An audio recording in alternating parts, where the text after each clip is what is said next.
Hello everyone, welcome to the channel Physics Surgery.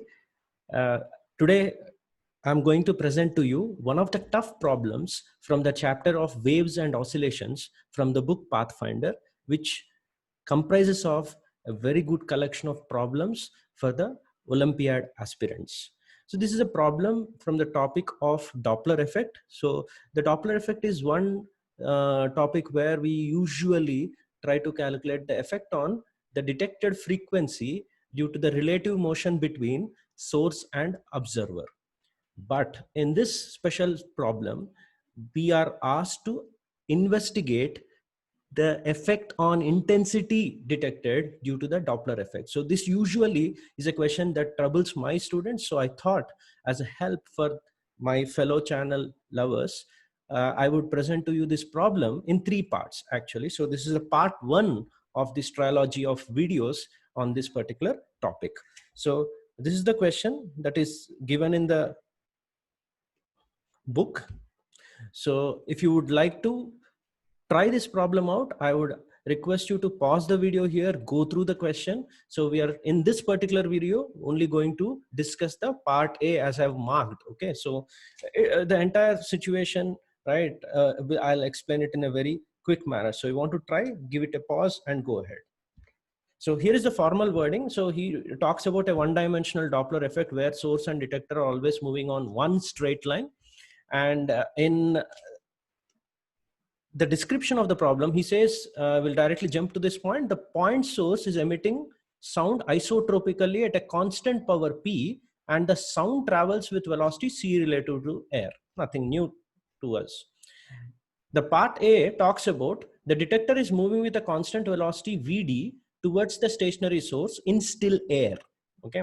Find the suitable expression for the intensity I of sound received by the detector at a distance r from the source. Okay, right. So here in the first problem, the stationary source is there, but the observer or the detector is moving towards the source with a velocity Vd. Okay, so that's the discussion that we are going to go ahead. So I have already pre-drawn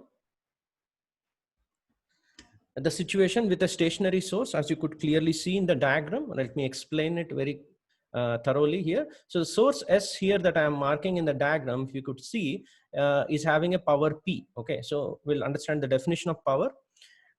And it gives out spherical wavefronts out. So I have drawn two of the wavefronts. You could see, actually I'll argue that these are not two, that many wavefronts would be there in the gap.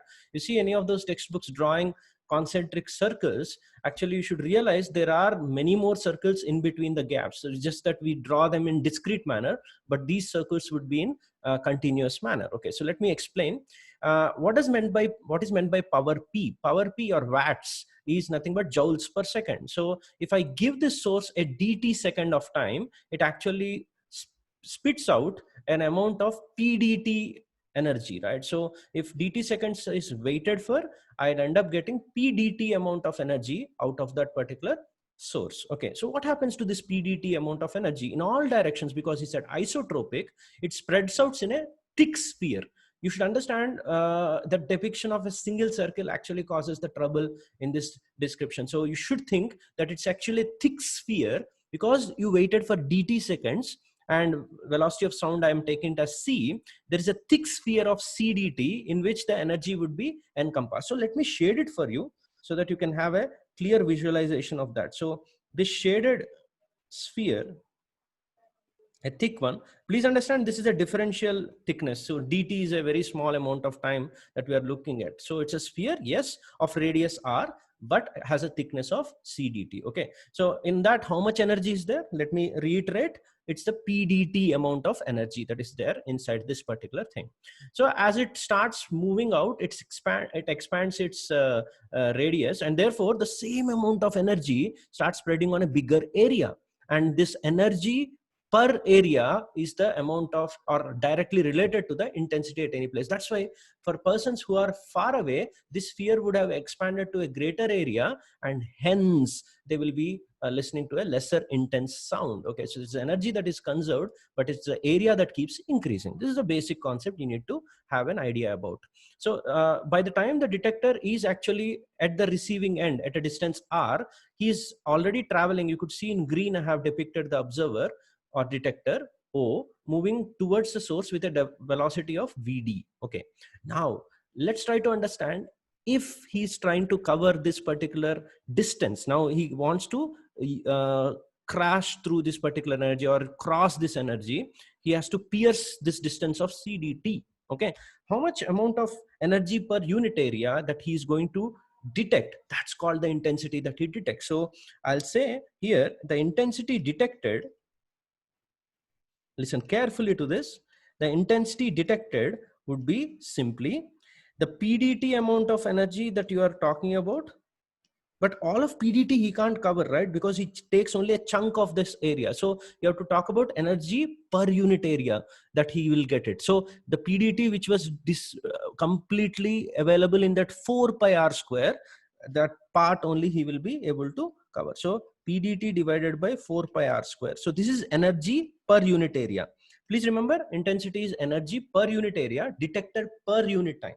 So he will take some time to detect this, right? So is that time dt? I don't think so, because he's moving towards it. So he will cover this much quicker than dt seconds. So you could see if he had been stationary here, just standing there, then the sphere will pierce through him in dt seconds. Since he's moving closer to this, the time duration of detection, which I'll write in the denominator here, I think that would be reduced. Okay, so the value of the time taken, how much distance he has to cover, cdt, distance covered should be cdt, divided by how much is the relative speed at which he covers, right? I think sound is moving towards him with c speed, and he is moving towards sound with vd. Therefore the relative speed with which he covers that cdt distance would be simply c plus vd.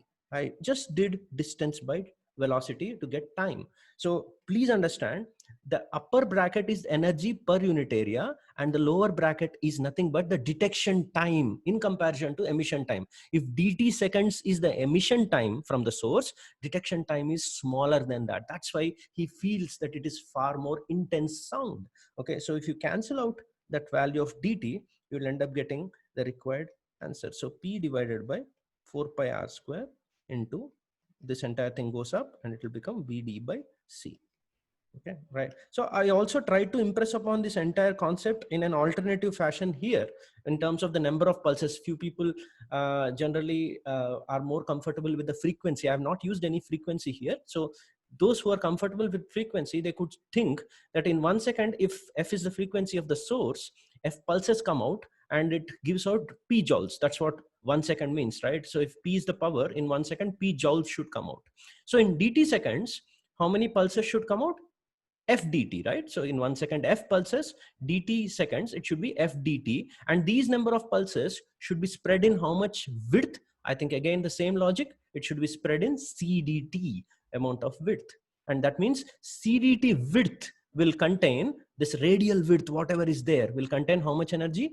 pdt, giving weightage to the argument that I made here.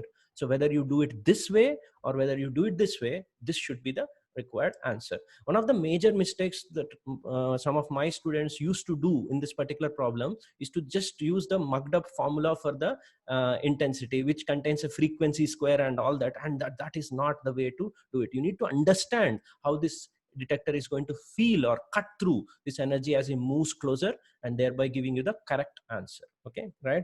So please do wait for the part 2 of this, which is going to be even more interesting, and we'll try to see whether the answer given in the pathfinder for the second question, where the detector would be at rest and the source is actually moving towards the detector, right? Whether the answer there given is correct or not, it would be far more interesting than the first one. Okay, right? So thanks for watching, and see you in the next part of this video.